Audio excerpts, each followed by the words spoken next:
Lección número 3 para el 15 de abril del 2017. Un real sacerdocio. Versículo de memoria. Mas vosotros sois linaje escogido, real sacerdocio, nación santa, pueblo adquirido por Dios, para que anunciéis las virtudes de aquel que os llamó de las tinieblas a su luz admirable. Primera de Pedro 2:9. Sábado de tarde. Inmerso como estaba en la cultura, la religión y la historia judías, Pedro se refiere a los cristianos a los que escribe como una nación santa, pueblo adquirido por Dios. Al hacer esto está tomando el lenguaje del pacto que el Antiguo Testamento utiliza para referirse al antiguo Israel y lo aplica aquí a la iglesia del Nuevo Testamento. En los pasajes para esta semana, Pedro señala a sus lectores la sagrada responsabilidad y llamado elevado que tienen como pueblo del pacto de Dios, aquellos que en el lenguaje de Pablo han sido injertados en el olivo.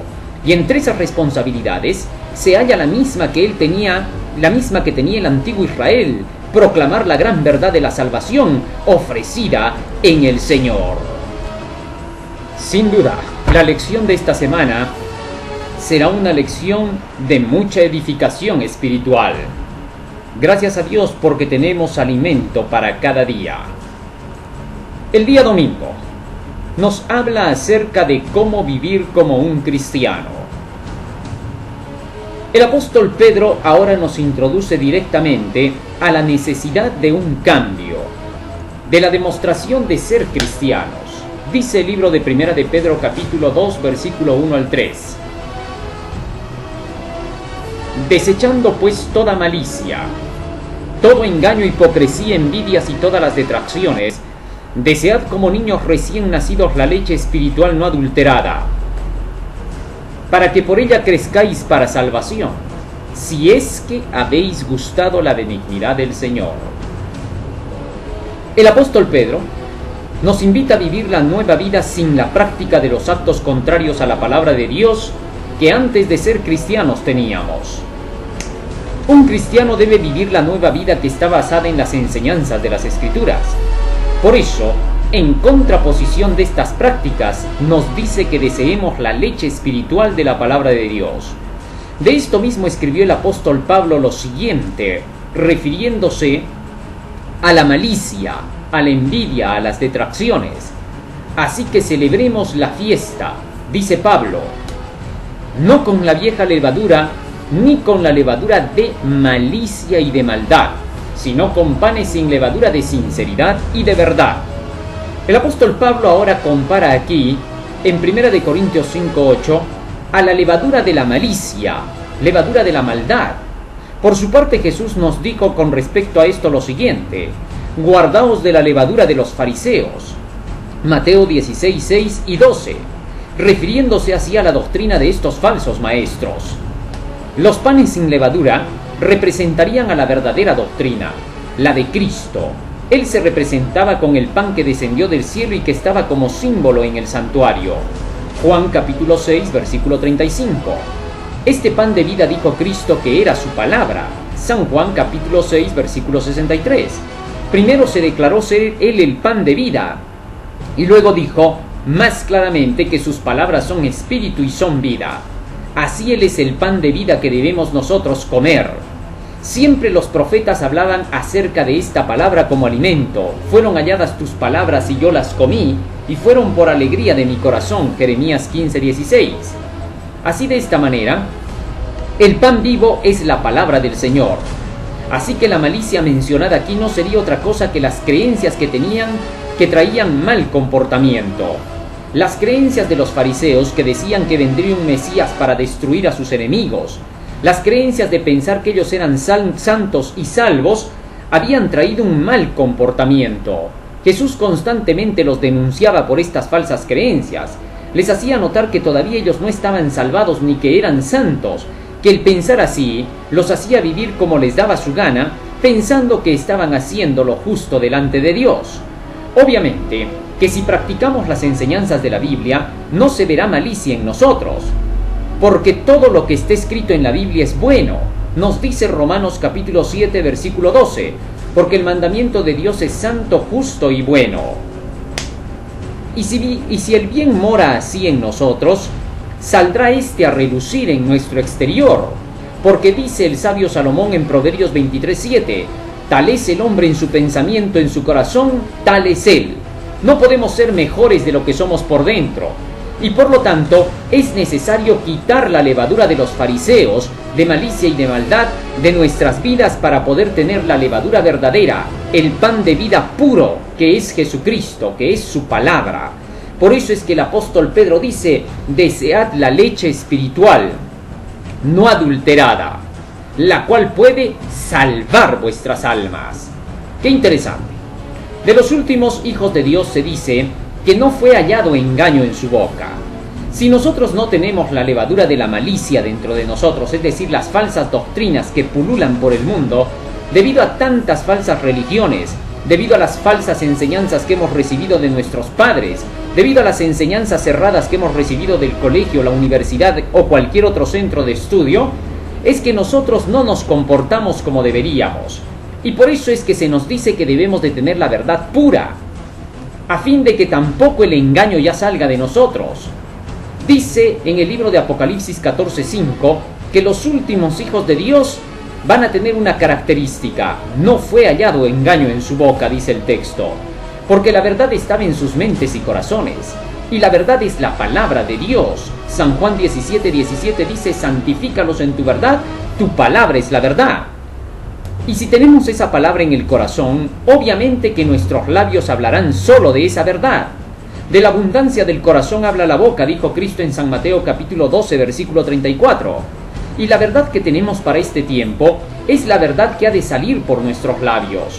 El mensaje de los 3 ángeles es la verdad presente.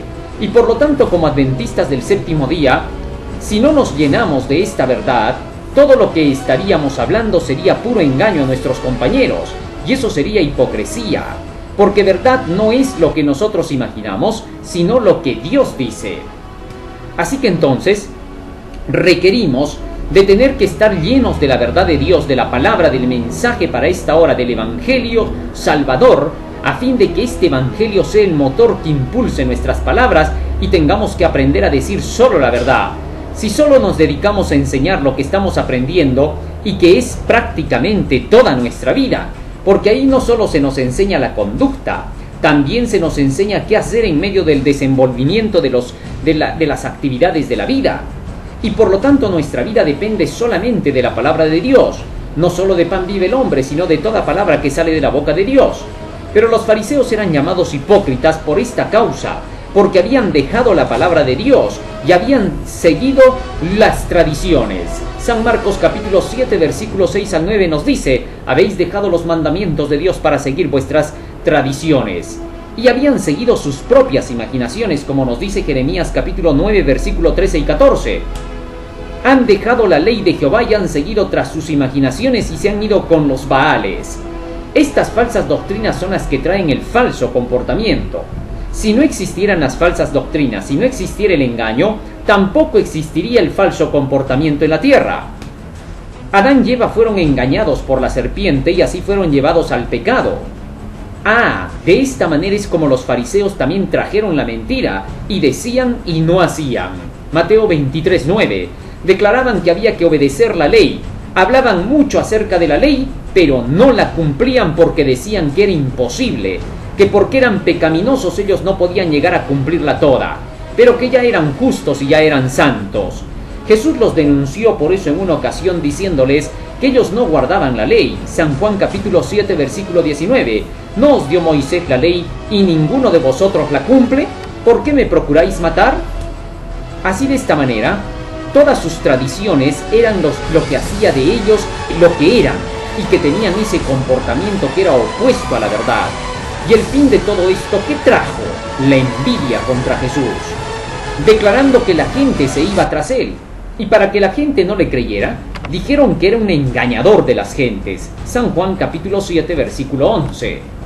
Así el apóstol Pedro nos dice que es necesario dejar por eso todas esas cosas si nos llenamos del Evangelio de la palabra de Dios.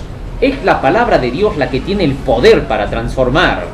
Es la palabra de Dios la que saca a luz aún nuestros pensamientos más profundos para hacernos ver nuestros errores, como lo dice Hebreos 12:14, para que este mal no nos alcance y tengamos que llegar a negar al Señor como lo hiciera Pedro por creer en las doctrinas farisaicas. Ahora él, con su experiencia de haber caído así, nos dice que deseemos como niños recién nacidos la leche espiritual de la pura palabra de Dios, no mezclada con ideas farisaicas, personales y humanas. Por eso escribió en 1 de Pedro 4:11, si alguno habla, hable conforme a las palabras de Dios, si alguno ministra, ministre conforme al poder que Dios da, para que en todo sea Dios glorificado por Jesucristo, a quien pertenecen la gloria y el imperio por los siglos de los siglos. Amén. Estas mismas palabras las había declarado el apóstol Pablo, para que en mí y en Apolos aprendáis a no saber más de lo que está escrito, a fin de que nadie se levante el uno contra el otro. 1 de Corintios capítulo 4, versículo 6. La leche espiritual, dice Pablo, que son los rudimentos de la doctrina de Cristo, en Hebreos capítulo 5, versículo 12. Y estos rudimentos son las profecías que se nos dan como inicio de la creencia, según Hebreos capítulo 6, versículo 1 y 2. Dice la Escritura: por tanto, dejando ya los rudimentos de la doctrina de Cristo, vamos adelante a la perfección, no echando otra vez el fundamento del arrepentimiento de obras muertas, de la fe en Dios, de la doctrina de bautismos, de la imposición de manos, de la resurrección de los muertos y del juicio eterno. De esta manera el apóstol Pablo declara que estas doctrinas que tienen que ver con las profecías, que tienen que ver con despertar a la gente de su vida de pecado para que vengan hacia el juicio que está por acercarse, son las primeras bases de la doctrina. Cuando nosotros recibimos esta leche de las profecías, entonces estamos listos para crecer ahora en la palabra. Por eso Pedro continúa diciendo, para que por ella crezcáis para salvación. Una vez que nosotros hemos recibido la leche espiritual, ahora estamos listos para que por esa leche espiritual podamos crecer para salvación. ¡Qué maravilloso! Recibimos las profecías y luego las enseñanzas de la palabra del Señor nos van a llevar al crecimiento para alcanzar la salvación y así por fin la vida eterna. Una vez más, el apóstol Pedro vuelve a tocar este punto tan delicado. Por la palabra se crece para salvación, después de recibir la leche de las profecías yendo hacia la perfección, como dice Hebreos 6:1. En esta parte Pedro vuelve a rematar la doctrina de los fariseos, pues ellos se creían ya salvados, pensaban que ya eran santos y perfectos, a pesar de que no obedecían la ley de Dios. Para ser perfecto se necesita obedecer la ley de Dios. Salmo 119:1 dice, bienaventurados los perfectos de camino, los que andan en la ley de Jehová. Pero Jesús les había dicho en Juan 7:19, ¿no os dio Moisés la ley y ninguno de vosotros cumple la ley? ¿Por qué procuráis matarme? Habéis dejado los mandamientos de Dios para seguir vuestras tradiciones. Con estas palabras, Pedro nos deja en claro que la salvación solo se alcanza al crecer en la obediencia por la palabra de Dios. Con respecto a esto nos dice el espíritu de profecía: nunca debemos descansar satisfechos de nuestra condición y cesar de progresar diciendo estoy salvado. Cuando se fomenta esta idea, cesan de existir los motivos para velar, para orar, para realizar fervientes esfuerzos a fin de avanzar hacia logros más elevados. Ninguna lengua santificada pronunciará esas palabras hasta que venga Cristo y entremos por las puertas de la ciudad de Dios. Entonces con plena razón podremos dar gloria a Dios y al Cordero por la liberación eterna. Mientras el hombre esté lleno de debilidades, pues por sí mismo no puede salvar su alma, nunca debería atreverse a decir soy salvo. Reavivamientos Modernos, página 42. ¿Qué significaría esto? Aquí dice que cuando una persona cree que está salvada, cesan de existir los motivos para velar, orar y realizar fervientes esfuerzos para avanzar hacia logros más elevados. Sin duda los fariseos, al creer que ya estaban salvados, no hacían ningún esfuerzo por seguir avanzando en el crecimiento de la palabra y por tanto la palabra de Dios para ellos solamente eran meras historias. No eran de aplicación a la vida porque ellos ya estaban salvos. ¿Para qué necesitarían aplicarla ya? Si querían lo obedecían y si no, no, porque total ya estaban salvos. Esa mentira de pensar que ya están salvos es lo que ha traído tantas desgracias sobre la humanidad. Peor que los mundanos están los cristianos cuando creen eso. Dice más aún el espíritu de profecía: Palabras de vida del Gran Maestro, página 83. Aquí corrobora el espíritu de profecía las palabras de Pedro, cuando dice que por ella crecemos para salvación, por la palabra del Señor. Nuestra salvación depende de nuestro conocimiento de la verdad contenida en las Escrituras. Es la voluntad de Dios que nosotros poseamos dicho conocimiento. Investigad la preciosa Biblia con corazones hambrientos. Así es como el espíritu de profecía nos dice que nuestra salvación depende del conocimiento de las Escrituras. En San Juan 17:3 Cristo había dicho: en esto consiste la vida eterna, en que te conozcan a ti, el único Dios verdadero, y a Jesucristo a quien tú has enviado. Y la única forma de poder conocer a Dios y a Jesucristo solo es una: a través de la palabra. Continúa diciendo el apóstol Pedro en el versículo 3, primera de Pedro 2:3, si es que habéis gustado la benignidad del Señor. La benignidad del Señor es la ley de Dios. Pablo nos dice que la ley es santa, justa y buena. Romanos 7:12. Y es por medio de esta ley como el hombre se convierte. Según Salmo 19:7, la ley de Jehová convierte al alma. Al convencerse de pecado, el hombre, el pecador, es guiado al arrepentimiento por medio del sacrificio de Cristo. Nos dice Pablo: ¿o ignoras que su benignidad te guía al arrepentimiento? Romanos 2:4. Todo aquel que ha gustado la ley o benignidad de Dios se arrepiente genuinamente y lo demostrará yendo a Cristo, como nos dice Pablo en Gálatas 3:24. Porque la ley fue nuestro ayo para llevarnos a Cristo, viviendo de la leche no adulterada, que es la palabra de Dios, acercándose así a Jesús, la piedra viva. Desde el momento que nosotros conocemos la ley de Dios, buscamos a Jesucristo para poder librarnos del pecado y llegar a obedecer esos mandamientos para ser salvados. Así venimos a Jesucristo, que es la piedra viva. Por eso, para el día lunes, titula la lección La piedra viva.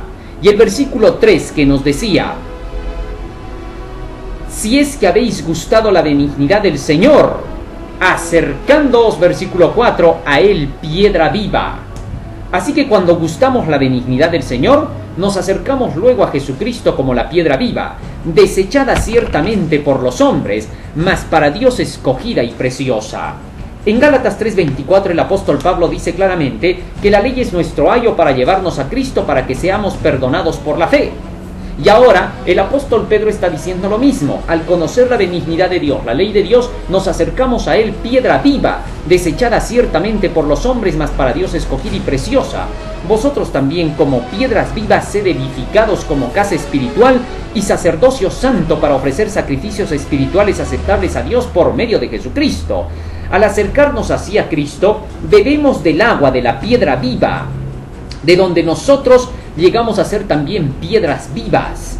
Como la roca que golpeó Moisés en el desierto era la piedra viva, de donde salió el agua de vida, la palabra del Señor, así también de Jesucristo sale el agua de vida, que es la palabra. Y por eso sigue diciendo el apóstol Pedro en el versículo 6 hasta el 8. Por lo cual también contiene la Escritura: he aquí yo pongo en Sión la principal piedra del ángulo, escogida, preciosa, y el que creyere en él no será avergonzado. Para vosotros, pues, los que creéis, él es precioso, pero para los que no creen, la piedra que los edificadores desecharon ha venido a ser la cabeza del ángulo, y piedra de tropiezo y roca que hace caer, porque tropiezan en la palabra siendo desobedientes, a lo cual fueron también destinados. Nótese lo que dice ahora el apóstol Pedro. Dice: al rechazar a Jesucristo, la piedra, estos tropiezan en la piedra, los que lo rechazan. Y luego dice: porque tropiezan en la palabra. Eso quiere decir que aquí Pedro está dando a entender con claridad que Jesucristo y la palabra son una y la misma cosa. Los que no quieren estudiar la Biblia es porque odian a Jesús. Así digan: yo amo a Jesús, yo no necesito tanta letra, tanto conocimiento. Mienten, ellos no aman a Jesús, porque el que ama a Jesús ama su palabra. Jesús es llamado la piedra en las Escrituras debido a la figura de Moisés que golpeó la roca que hizo brotar el agua para Israel en el desierto, según 1 Corintios 10:4. El agua es la palabra de Dios que sale de la roca. Así Jesús es la roca que trae la palabra de Dios y por lo tanto Jesús y la palabra son lo mismo. La verdad, dice San Juan 17:17, es la palabra, y San Juan 14:6 Jesús dijo: yo soy la verdad. Si vivimos de la palabra de Dios, seremos piedras vivientes también, porque llevamos la vida de Cristo en nosotros. Dice así San Juan capítulo 7 versículo 38: de vuestro interior correrán ríos de aguas vivas. Y San Juan 6:63 dice: las palabras que yo os he hablado son espíritu y son vida. Y por lo tanto, al retener esas palabras de vida, somos piedras vivas. Y por lo tanto, parte del cuerpo que edifica la iglesia. Cuando todos estudiamos la verdad, pensamos igual. Y podemos andar juntos, según lo que dice Amós capítulo 3, versículo 3. Y así se cumple hasta que todos lleguemos a la unidad de la fe y del conocimiento del Hijo de Dios. Efesios 4:13. Así que entonces, para llegar a la unidad, necesitamos tener la misma palabra por dentro, creer las mismas cosas.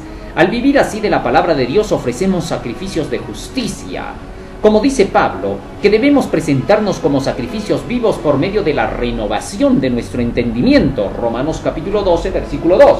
Y la renovación de nuestro entendimiento solamente viene por el conocimiento de la palabra de Dios, con el espíritu quebrantado, contrito y humillado. Salmo 51, 17.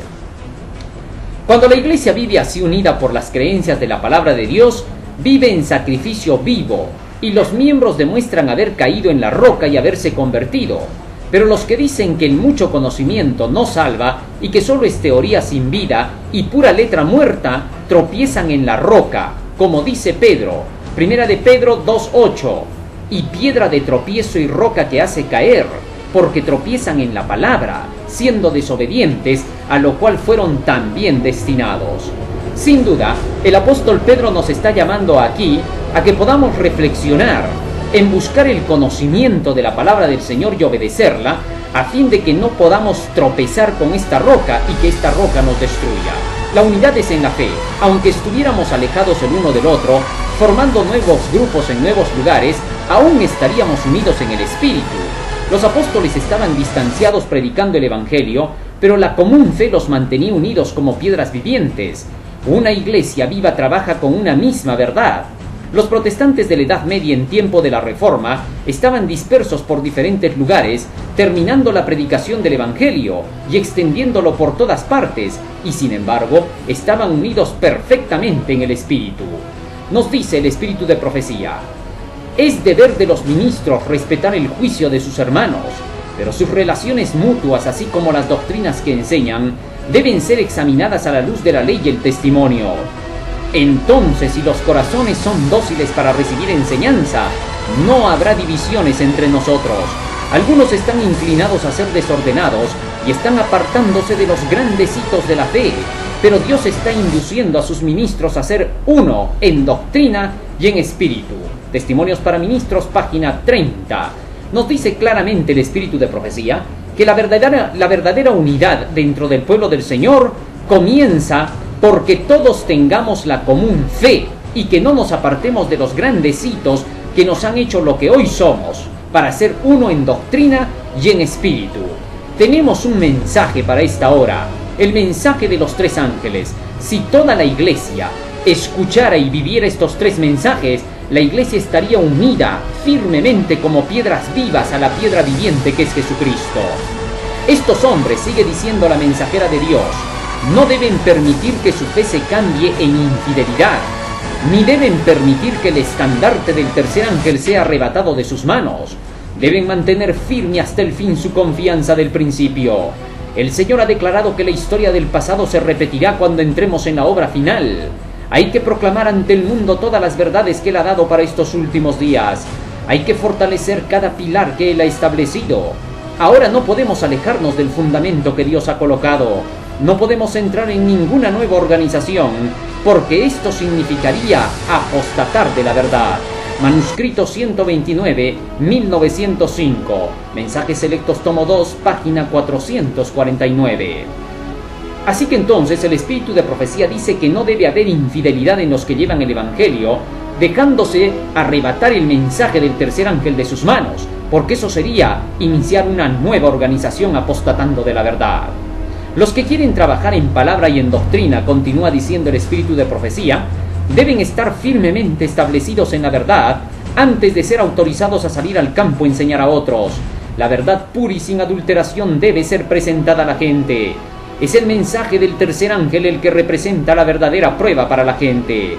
Satanás inducirá a los hombres a fraguar falsas pruebas y así tratar de oscurecer el valor del mensaje de verdad, anulando sus efectos.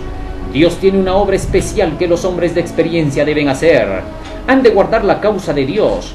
Han de cuidar de que la obra de Dios no se confía a hombres que crean que es su privilegio avanzar de acuerdo con su propio juicio independiente para predicar lo que les plazca, no haciéndose responsables ante nadie de las instrucciones que imparten o del trabajo que realizan. Si este espíritu de suficiencia propia gobierna en nuestro medio, no habrá armonía de acción ni unidad de espíritu, ni seguridad para la obra, ni habrá saludable crecimiento en la causa. Evangelismo, páginas 157 y 158. Sin duda, el espíritu de profecía dice que el mensaje del tercer ángel es el mensaje que debe conocer la gente, y que no debe haber divisiones predicando lo que plazca. Y esto nos lleva al siguiente día, al día martes, el pueblo del pacto de Dios. Ahora el apóstol Pedro nos introduce al tiempo en que Moisés recibió los mandamientos de la ley de Dios, el pacto de Dios. Nos dice segunda de Pedro capítulo 2 versículo 9: mas vosotros sois linaje escogido, real sacerdocio, nación santa, pueblo adquirido por Dios, para que anunciéis las virtudes de aquel que os llamó de las tinieblas a su luz admirable. Estas palabras de Pedro nos recuerdan aquel día en que Moisés recibió las tablas de la ley en el monte para la guía del pueblo de Dios y la promesa de llegar a ser el pueblo especial de Dios, bajo la condición de cumplir con el pacto divino, es decir, con sus 10 mandamientos, como se le dijo a Moisés en Deuteronomio 4:13. Y él os anunció su pacto, el cual os mandó poner por obra los 10 mandamientos y los escribió en 2 tablas de piedra. A decir verdad, en la Biblia se mencionan 2 pactos. El antiguo pacto, llamado así porque se hizo solo con los israelitas, y Moisés en el monte Horeb. Este pacto nunca había sido hecho con los padres de estos, vale decir, con Abraham, Isaac y Jacob, según Deuteronomio 1:8. Sino solo con ellos, Deuteronomio 5:1 al 3, nos dice la Biblia: llamó Moisés a todo Israel y les dijo: oye Israel, los estatutos y decretos que yo pronuncio hoy en vuestros oídos, aprendedlos y guardadlos, para ponerlos por obra. Jehová nuestro Dios hizo pacto con nosotros en Horeb.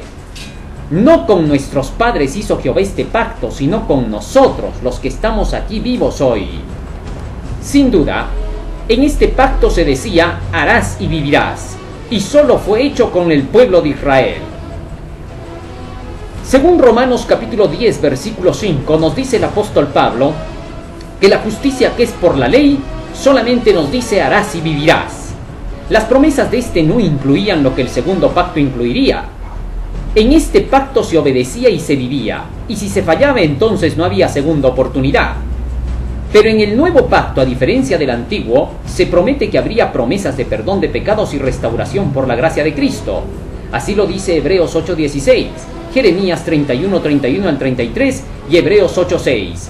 Pero ahora, tanto mejor ministerio es el suyo, cuanto es mediador de un mejor pacto, establecido sobre mejores promesas. Aunque este nuevo pacto funcionaría como real con el sacrificio de Cristo en la cruz, según San Mateo 26:28, este ya estaría funcionando en favor de todo creyente de Israel o el mundo. Así, cuando Cristo vino, solo hubo que ratificarlo. Hebreos 9:17. Pues el segundo pacto o nuevo pacto se le dio al mismo Moisés en el libro mismo de Deuteronomio, cuando se le dijo: porque este mandamiento que yo te ordeno hoy no es demasiado difícil para ti ni está lejos. No está en el cielo para que digas: ¿quién subirá por nosotros al cielo y nos lo traerá? ¿Y nos lo hará oír para que lo cumplamos? Ni está al otro lado del mar para que digas: ¿quién pasará por nosotros el mar para que nos lo traiga y nos lo haga oír, a fin de que lo cumplamos? Porque muy cerca de ti está la palabra en tu boca y en tu corazón para que la cumplas. Deuteronomio 30:11 al 14. ¿Cómo sabemos que este es el segundo pacto? Porque de esta misma escritura Pablo explica: porque de la justicia que es por la ley Moisés escribe así: el hombre que haga estas cosas vivirá por ellas. Pero de la justicia que es por la fe dice así: no digas en tu corazón: ¿quién subirá al cielo? Esto es para traer abajo a Cristo. ¿O quién descenderá al abismo? Esto es para hacer subir a Cristo de entre los muertos. Mas ¿qué dice? Cerca de ti está la palabra en tu boca y en tu corazón. Esta es la palabra de fe que predicamos. Sin duda el apóstol Pablo está citando aquí Deuteronomio 30:11 al 14, en su carta a los Romanos en el capítulo 10 versículo 8 hasta el 10. Son las mismas palabras y dice primero, de la justicia que es por la ley, Moisés dice, el hombre que haga estas cosas vivirá por ellas.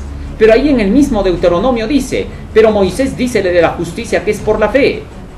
Cerca de ti está la palabra en tu boca y en tu corazón para que la cumplas. Así que entonces, en el libro de Deuteronomio encontramos tanto el primer pacto como el segundo pacto, totalmente explicados. En el segundo pacto Moisés nos presenta la ley acompañada de las promesas del perdón y la transformación. De manera que el segundo pacto ya existía desde Moisés, pero aún faltaba que fuera confirmado para que tuviese valor legal. Y Cristo declaró que la copa que bebían el día de la Santa Cena era la copa del nuevo pacto. Así confirmaba todo el pacto que había sido realizado desde los tiempos de Moisés. Pero aún queda entender qué pacto entonces se hizo con Noé, con Abraham, Isaac y Jacob. Cuando Dios se le presentó a Abraham, lo evangelizó primero declarándole las promesas que tenía para él. Génesis 12, 1 al 3. Pero Jehová había dicho a Abraham: vete de tu tierra y de tu parentela y de la casa de tu padre a la tierra que te mostraré, y haré de ti una nación grande, y te bendeciré y engrandeceré tu nombre y serás bendición. Bendeciré a los que te bendijeren y a los que te maldijeren maldeciré, y serán benditas en ti todas las familias de la tierra. Abraham aceptó la propuesta de Dios de ser él su Dios personal, que lo guiaría para alcanzar estas promesas. Como cuando a nosotros nos llegan las profecías que nos prometen lo mismo que Abraham, y aceptamos ser parte de su pueblo. Por estas promesas entendió que por el sacrificio de Cristo todo esto se haría realidad. La fe de Abraham para hacer todo lo que Dios le decía, lo hacía justo ante Dios. Sobre la base de esta fe, ahora Dios le dijo a Abraham: anda delante de mí y sé perfecto, y pondré mi pacto entre mí y ti. Génesis capítulo 17, versículo 1 y 2. Andar perfectamente delante de Dios era la parte de Abraham en la condición del pacto. Esto es, obedecer los mandamientos de Dios. Salmo 119, 1. Y como señal de este pacto, se le daría la circuncisión. Génesis 17, 11. Se le dijo que este pacto sería hecho con todos los descendientes de él, para que éstos también lo tuviesen a Dios como su Dios. Esto se haría realidad solo si ellos obedecían como Abraham lo hizo fielmente. Génesis capítulo 17, 7. Si fueseis hijos de Abraham, las obras de Abraham haríais, dijo Cristo en San Juan 8:39. Por eso se les dio la circuncisión, para no olvidar su dependencia. Y estableceré mi pacto entre mí y ti, y tu descendencia después de ti en sus generaciones, por pacto perpetuo para ser tu Dios y el de tu descendencia después de ti. Sobre estas bases fue hecho el pacto. La fe de Abraham debía de aferrarse para la obediencia a los mandamientos de Dios. Mientras que en el primer pacto solamente existe la obediencia, haz y vivirás, en el segundo pacto se nos da la fe, las promesas de la fe del perdón y la transformación. Así que el segundo pacto está unido entre la misericordia y la ley. A eso se le llama el segundo pacto. Estos dos son los dos pactos que existen en la Biblia. Solamente uno fue hecho con el pueblo de Israel, donde se les dio la ley sin las promesas de perdón. Mientras que el otro pacto fue hecho con Noé, con Abraham, con David y con todos los santos a través de todos los tiempos, donde se les ofertaba la obediencia a los mandamientos de Dios por medio de la fe. En este pacto Dios le dijo a Abraham que por medio de la fe que tenía en Dios él sería obediente a los mandamientos. Esta fe de obedecer le fue contada por justicia. Génesis 26:5. Por cuanto oyó Abraham mi voz y guardó mi precepto, mis mandamientos, mis estatutos y mis leyes. Abraham hacía todo lo que Dios le decía porque le creía. Hebreos capítulo 11, versículo 8. Este pacto no es el que se hizo con Israel como vimos, no con nuestros padres, Deuteronomio 5:1, sino con nosotros. A ellos solo se les dijo obedece y vivirás, pero no había nada de promesas de perdón y restauración. Dios da los mandamientos, pero también dice qué hacer para obedecerlos. Confesar el pecado y apartarse del mal, Proverbios 28:13. Israel no estaba en capacidad de hacerlo. No se daba cuenta de que Dios los debía conducir hasta en lo más mínimo.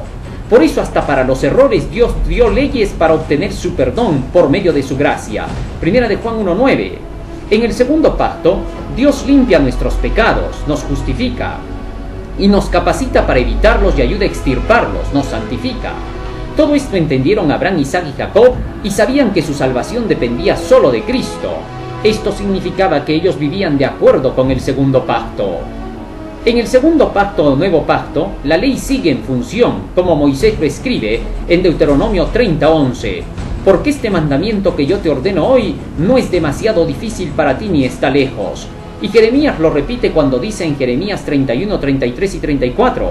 Pero este es el pacto que haré con la casa de Israel después de aquellos días, dice Jehová. Daré mi ley en su mente y la escribiré en su corazón.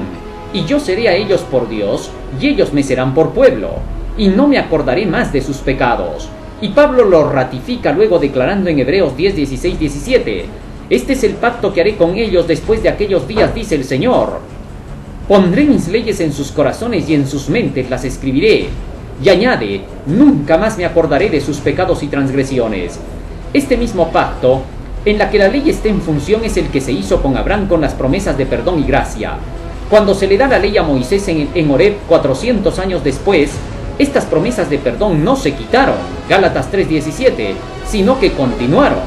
Pero Israel no lo entendía y fue necesario hacerle sentir la necesidad de la fe en Dios para poder obedecer todos los mandamientos, incluyendo los del perdón, porque solos no podrían obedecer, y fallaron, y cuando entendieron la necesidad de la ayuda de Dios, se les ofreció el perdón y la guía de su palabra para obedecer, Éxodo 34, 5 al 9. Ahora entendieron que debían obedecer la ley, pero con la ayuda que Dios da en sus mejores promesas, perdón y santificación.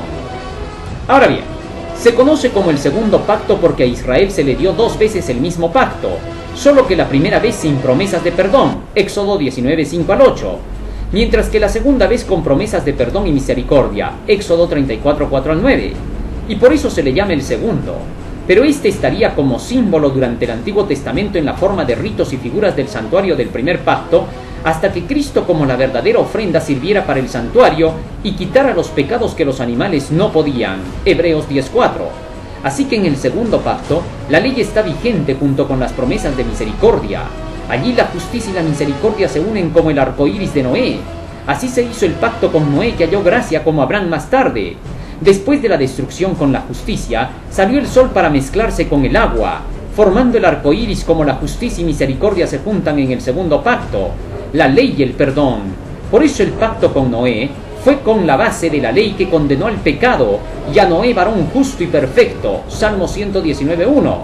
Se le dijo que por su fe condenó al mundo y se hizo heredero de la justicia que es por la fe, Hebreos 11:7.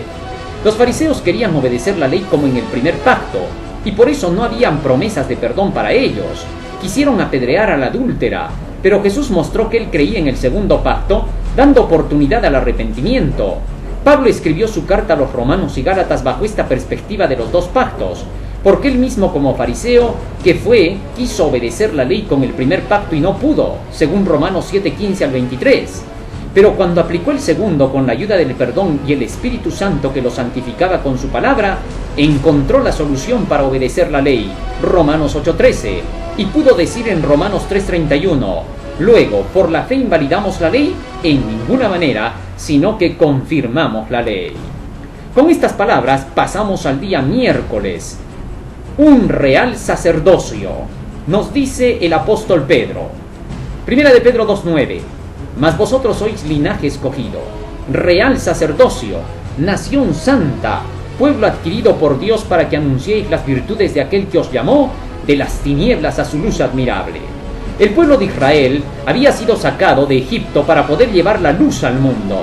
Por eso nos dice el espíritu de profecía lo siguiente: durante su esclavitud, los israelitas habían perdido hasta cierto punto el conocimiento de la ley de Dios y se habían apartado de sus preceptos. El sábado había sido despreciado por la generalidad y las exigencias de los comisarios de tributos habían hecho imposible su observancia. Pero Moisés había mostrado a su pueblo que la obediencia a Dios era la primera condición para su liberación, y los esfuerzos hechos para restaurar la observancia del sábado habían llegado a los oídos de sus opresores.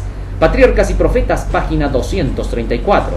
Sin duda, el espíritu de profecía nos presenta aquí que fue necesaria la obediencia para que fuesen liberados los hijos de Israel. No podía haber liberación sin primero someterse a la obediencia, puesto que gracias a la obediencia Dios los conduciría para salir de Egipto. El pueblo de Israel tenía que ser precisamente esto, si guardaba los mandamientos de Dios, un real sacerdocio. Dios los liberó de Egipto desde que les dio su sábado como día de libertad. Si ellos guardaban el sábado obedeciéndolo, estarían siendo liberados. Y cuando lo hicieron aún contra Faraón, Dios los libertó. Así la condición para salvarse es la obediencia. Ahora Dios les dijo que habían visto cómo la obediencia fue la condición para su liberación, y si obedecían ahora llegarían a ser un pueblo especial ante todos los demás pueblos. Verían que la obediencia a la ley es la condición para el éxito. Y andaré en libertad porque busqué tus mandamientos, dice Salmo 119, versículo 45. Y esto nos lleva al día jueves, proclamar las virtudes. Dice el apóstol Pedro, para que anunciéis las virtudes de aquel que os llamó de las tinieblas a su luz admirable. Primera de Pedro 2:9, última parte. Dice el Señor en el libro de Isaías 43:7, todos los llamados de mi nombre, para gloria mía los he creado, los formé y los hice. En el libro de San Juan capítulo 1 versículo 12 dice, a todos los que creen en su nombre les dio la potestad de ser hechos hijos de Dios. Vale decir, todos los que creen en su palabra han sido hechos a la semejanza de Cristo, como lo dice Pablo en Gálatas 2:20. Ya no vivo yo, ahora Cristo vive en mí. Porque Cristo nos forma de acuerdo con su palabra, Efesios 2:10. Y cuando nos forma así, ahora nos manda a publicar esa gloria a los demás. Isaías 43:21 dice, este pueblo he creado para mí, mis alabanzas publicará. Jesús había dado forma a la vida de los discípulos, y al final de su ministerio les dijo en San Mateo capítulo 28 versículo 19 y 20, toda potestad me es dada en los cielos y en la tierra, por tanto id y predicad este evangelio. Sin duda, la predicación del Evangelio es clave para que los hijos de Dios testifiquen acerca de Jesús. Dice el texto de San Mateo capítulo 24 versículo 14, y será predicado este Evangelio por testimonio a todas las naciones, y entonces vendrá el final. Sin duda, el apóstol Pedro veía hacia el futuro lo que haría el pueblo del Señor llevando las virtudes de la gracia de Cristo por toda la tierra. Maravilloso tema. Así terminamos en el día viernes para estudiar y meditar. ¿Qué significa ser llamado de las tinieblas a su luz admirable? Si fueras a explicar esta idea a alguien que no cree en Jesús, ¿qué le dirías? ¿Qué son las tinieblas? ¿Qué es la luz? ¿Y cuál es la diferencia entre ambas en el contexto en lo dicho por Pedro? La luz es la verdad. Cuando una persona descubre qué cosa es verdad, ha descubierto la luz. En el libro de Apocalipsis capítulo 1 versículo 19, leemos que las profecías nos han sido dadas para conocer el pasado, el presente y el futuro. Dice claramente el ángel a Juan que estas cosas son las que han sido escritas del pasado, del presente y de las cosas que han de venir pronto. Ahora bien, al conocer una persona el pasado, el presente y el futuro, acaba de descubrir la luz, la verdad, es decir, de dónde venimos y hacia dónde vamos. Porque conocer el pasado, el presente y el futuro es conocer la verdad, ya que la verdad es todo lo que ha pasado, lo que está pasando y lo que va a pasar. Y las tinieblas han de ser lo contrario, el error, el no conocer de dónde venimos ni hacia dónde vamos, sino que estamos viviendo por vivir como viene el día. Y por lo tanto, las tradiciones hechas por los hombres, basadas en la imaginación personal, son las tinieblas. Mientras que la palabra del Señor, que es la palabra profética, nos dice Salmo 119, versículo 105, es lámpara a mis pies que alumbra mi camino. Se necesita conocer la verdad para estar libre de la ignorancia de las tinieblas. Con esto, prácticamente hemos terminado nuestra hermosa lección de esta semana. Que Dios nos ayude para que podamos vivir cada día de la luz admirable de Jesucristo. Amén.